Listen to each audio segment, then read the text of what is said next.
ქართული ანბანის პირველი ასო-ნიშანი არის ანბანში, ესე იგი პირველ ადგილზე ზის და მისი რიცხვი ნიშნულობა არის 1.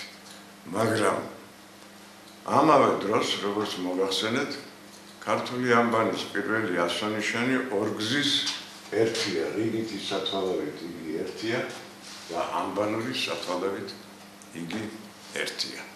მაგრამ ქართულ ანბანში არსებობს სახელსათვალავი.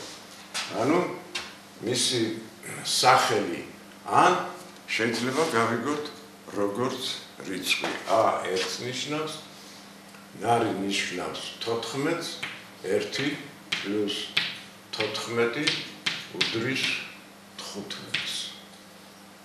აი ეს არის ქართულ ანბანში ან ასო-ნიშნის მეორე სახელსათვალავი, რომლითაც ესე იგი ასო-ნიშნის რიცხვი მნიშვნელობა არის 15.